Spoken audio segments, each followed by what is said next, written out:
대체 무슨 일일까요? 지금까지 알고 있던 모든 것이 거짓말 같습니다. 여기 한국으로 여행 온 아이슬란드 여대생이 있습니다. 과연 그녀에게는 어떤 일이 있었던 걸까요? 오늘의 이야기는 엘리사 씨의 개인 SNS를 바탕으로 합니다.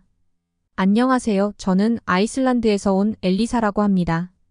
저희 엄마는 외국에서 아이슬란드로 유학 온 학생들을 엄마처럼 보살펴주는 홈스테이를 운영하고 있어요. 홈스테이에 들어온 세 번째 유학생은 소연이에요. 그녀는 저보다 5살 어린 초등학생이었는데 그 어린 나이에 혼자서 아이슬란드까지 공부하러 온 것이 정말 대단하다고 생각했어요. 저였다면 그 나이에 부모님을 떠나 혼자는 도저히 못했을 거예요. 곧 소연은 저희 가족의 둘째 딸처럼 되었습니다. 가족 모두가 소연을 사랑했죠. 특히 저와는 뗄래야 뗄 수 없는 자매가 되었어요. 어느 날 한국으로 여행 온 저는 서울의 한 거리에서 놀라운 사실을 알게 되었습니다. 그곳에서 당황한 표정을 짓고 있는 소연을 발견했어요. 정말 궁금해지는 순간이었죠. 과연 그녀에게 무슨 일이 있었던 걸까요? 엘리사는 자주 소연의 엄마와 연락을 했어요. 먼 타국으로 소중한 딸을 보낸 소연의 엄마는 항상 그녀의 마음을 안심시키고 싶어 하셨죠. 그 덕분에 저희 가족과 소연의 가족은 아주 돈독한 사이가 되었답니다. 소연은 아이슬란드에서의 학교 생활을 잘했어요. 고등학교 1학년을 마친 겨울방학 저희 집에 온 지 꼭 3년 만에 소연은 한국으로 돌아가게 되었죠. 그때 소연의 부모님은 그동안 소연을 잘 보살펴 준 것에 대해 감사하다며 저를 한국에 초대하셨어요. 얼마나 신이 났는지 모르겠어요. 엄마와 아빠도 저의 한국 여행을 흔쾌히 허락하셨고 저와 소연은 함께 한국에 갈 생각에 무척 들떴어요. 그때 제 머리에 한 가지 생각이 스쳤어요. 한국 바로 옆은 일본이잖아요. 저는 사실 일본을 엄청 좋아해요. 일본의 아기자기한 문화와 예술에 대한 애정이 크답니다. 한국에 도착한 후 일본도 방문할 기회가 있다면 얼마나 좋을까 하는 생각에 더욱 들떴죠. 엘리사는 캐릭터와 만화를 사랑하고 귀여운 일본어와 정갈하고 깔끔한 일식도 매우 좋아해요. 그래서 그녀는 소연에게 살짝 제안을 해봤죠. 소연아, 우리 한국에 갔다가 일본에도 잠깐 들릴까? 소연은 자신도 일본을 방문해 본 적이 없다며 함께 갈 수 있다면 정말 좋겠다고 했어요. 두 여자아이만 일본에 가겠다고 하자 특히 소연의 부모님이 난처해 하셨지만 일본은 안전하고 믿을 만한 나라인데다 대학생인 엘리사가 소연과 함께 간다고 하니 결국 허락해 주셨죠. 그렇게 저와 소연은 일본을 거쳐 한국에 들어가게 되었습니다. 나리타 국제공항에 도착한 저희는 설렘을 안고 입국 심사장으로 향했죠. 심사장에 사람들이 엄청 많았어요. 겨울에 일본이 좋은 여행지라니 정말 관광객이 많구나라고 생각했죠. 하지만 줄은 줄어들지 않고 제 뒤로 대기 인원만 늘어나고 있었습니다. 이 상황이 궁금해진 저는 공무원에게 다가가 무슨 일인지 물어봤어요. 엘리사는 일본 공항의 직원에게 접근해 현재 상황을 물었습니다.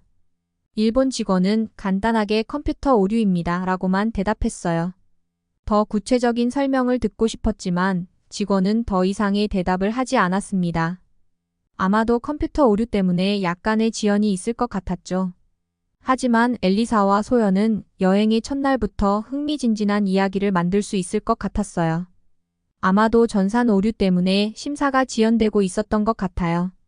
주변에 대기하고 있는 사람들에게 어떤 상황인지 안내를 해주었으면 좋았을 텐데 일본 공항의 대처에는 다소 아쉬움이 남았죠. 전산 문제가 바로 해결되지 않아서 결국 3시간이 지난 후에야 차례가 되어 공항 밖으로 나올 수 있었습니다. 그때쯤 저희는 완전히 지쳐 있었어요. 일본에서 계획했던 첫날 일정은 모두 취소할 수밖에 없었죠.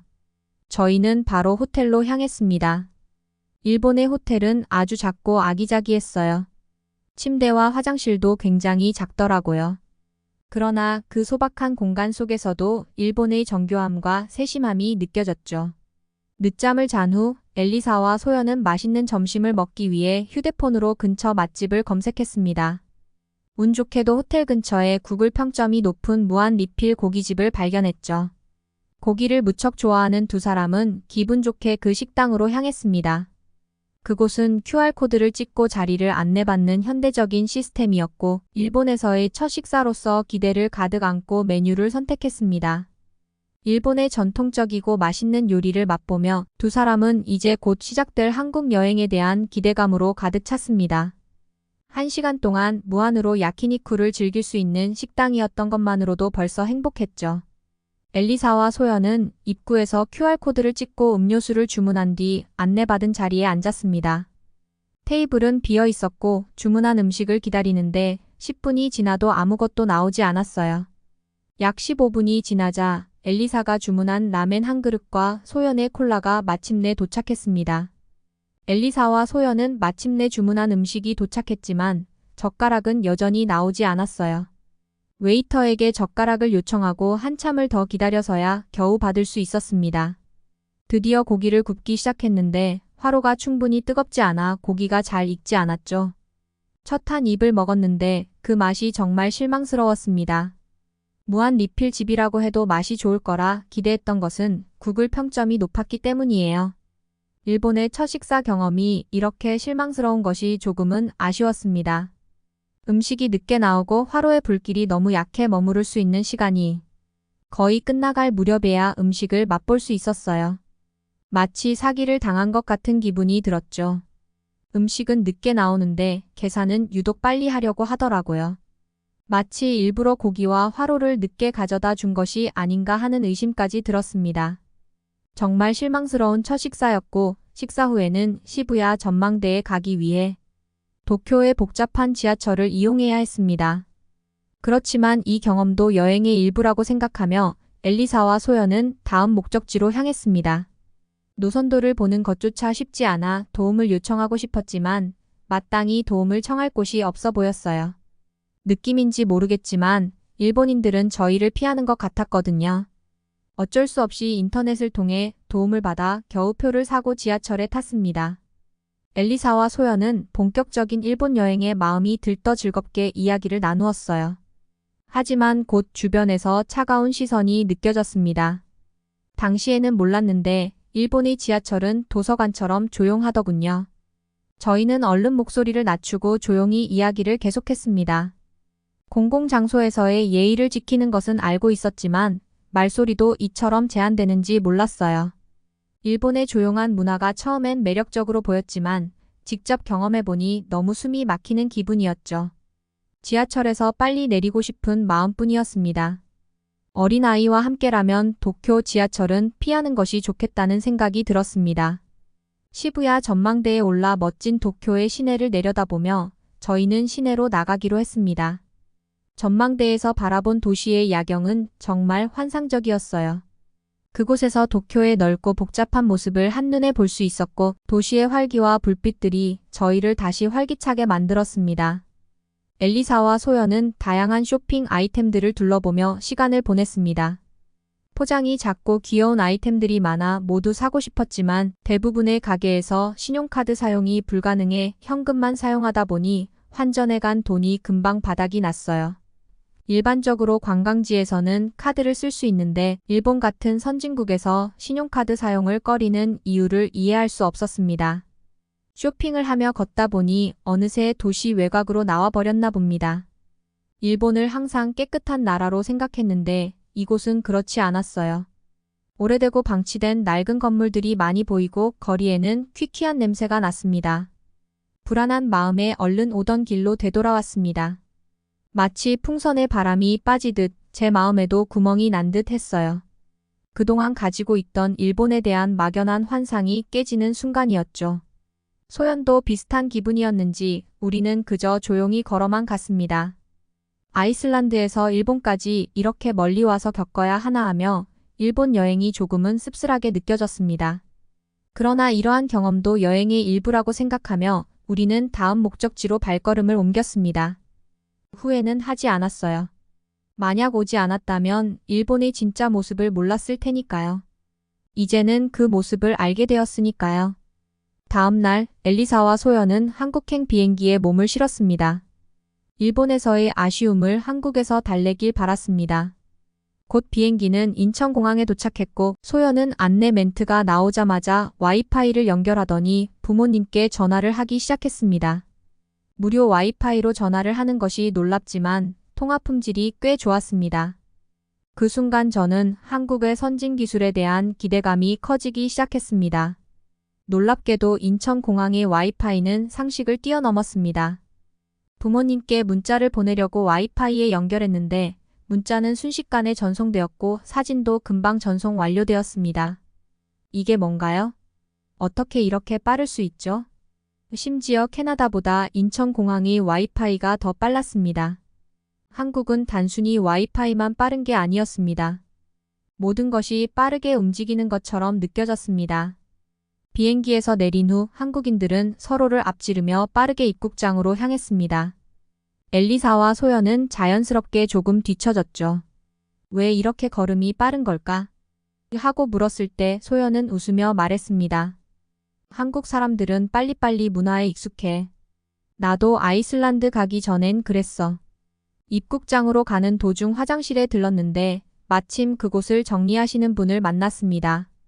청소하는 분도 엄청 빠르게 움직이셨고 이렇게 한국에서의 첫 인상은 속도감이 있었습니다. 엘리사와 소연은 이 새로운 환경에 맞춰 자신들도 조금 더 빨리 움직이기 시작했습니다. 화장실에서 잠시 기다리는 동안 한 아주머니가 휴지통을 비우고 계셨어요. 화장실 부스가 8개나 되어서 시간이 좀 걸릴 줄 알았는데 아주머니의 손놀림이 어찌나 빠른지 눈 깜짝할 사이에 모든 휴지통을 비우고 나가셨습니다. 우리 학교에 미화원이 있다면 최소 10분은 걸렸을 텐데요. 이렇게 한국의 첫 경험은 역시 빠름이었습니다.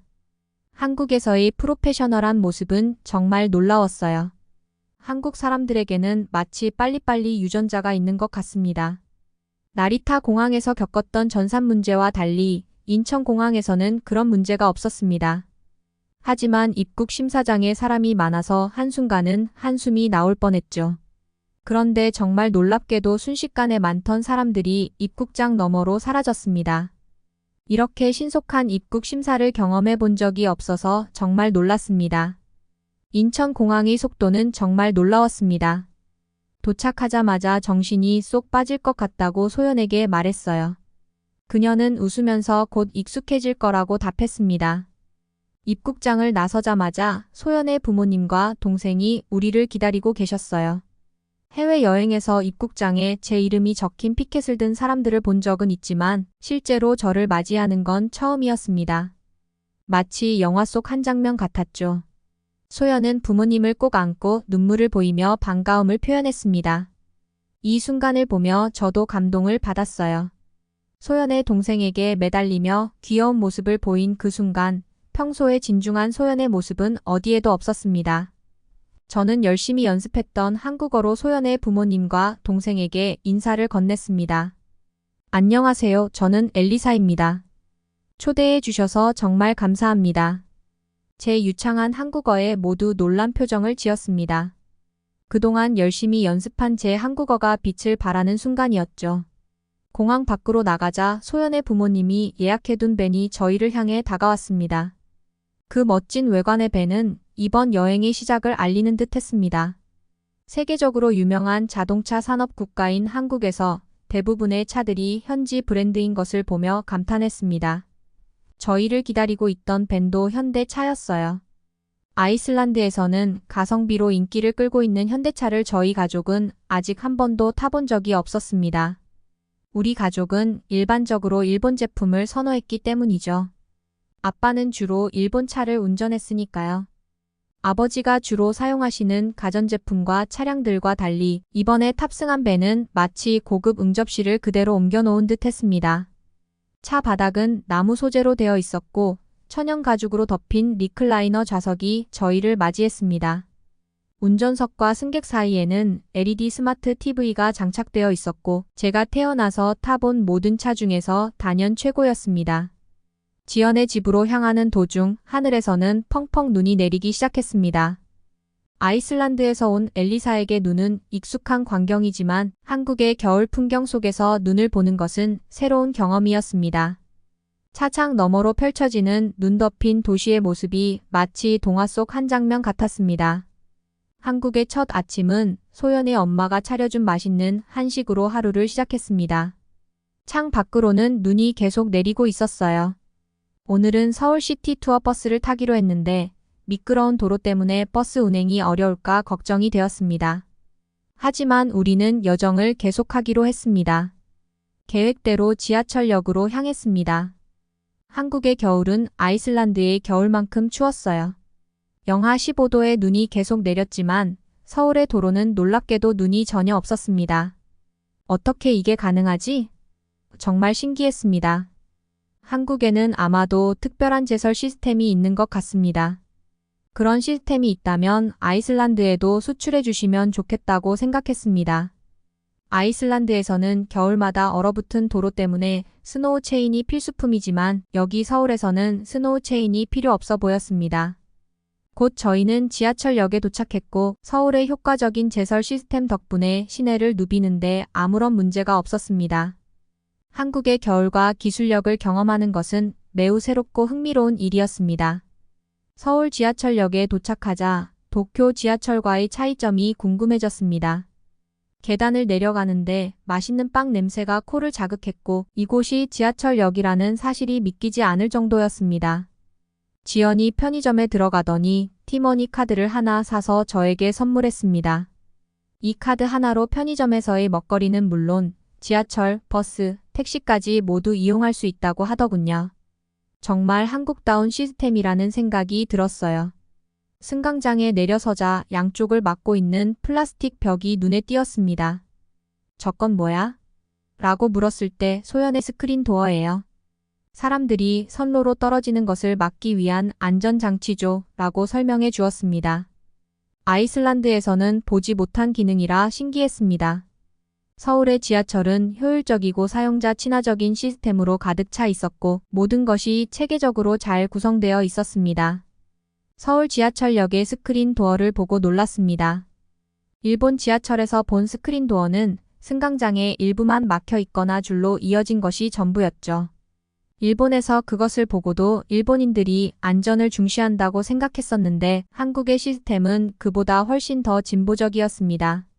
스크린 도어는 승강장 전체를 완벽하게 막고 있었을 뿐만 아니라 시각적으로도 매우 세련되어 보였습니다. 이건 정말 다른 수준의 스크린 도어네요. 얼마 기다리지 않아 지하철이 도착했습니다. 서울 지하철은 도쿄 지하철보다 훨씬 넓고 쾌적했습니다. 지하철 안에서는 한국인들이 자유롭게 행동하는 모습을 보며 저희가 웃으며 이야기를 해도 아무도 신경 쓰지 않았어요. 이러한 허용적이고 다른 사람을 배려하는 분위기는 일본의 답답한 지하철과 확연히 달랐습니다. 곧 저희는 시티 투어버스 정류장에 도착했습니다. 시티 투어버스는 디자인과 코스가 다양했는데 2층 오픈버스, 막힌 2층 버스, 기차 모양의 버스 등이 있었습니다. 저는 특히 오픈버스를 타고 싶었습니다. 아이슬란드에서 온 엘리사로서 서울의 겨울바람을 맞으며 도시를 관광하는 것은 매력적인 경험이 될 것 같았습니다. 다행히 제가 탄 버스는 문제없이 출발했습니다. 오픈버스에 앉자마자 고궁과 높은 빌딩이 어우러진 서울의 아름다운 풍경이 눈앞에 펼쳐졌습니다. 그 모습을 보며 저절로 감탄이 나왔죠.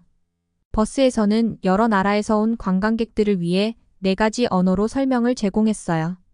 한국을 방문한 여행객들에 대한 한국인의 세심한 배려가 느껴졌습니다. 지연은 제가 마음에 드는 곳이 있으면 어디든 내리자고 제안했습니다.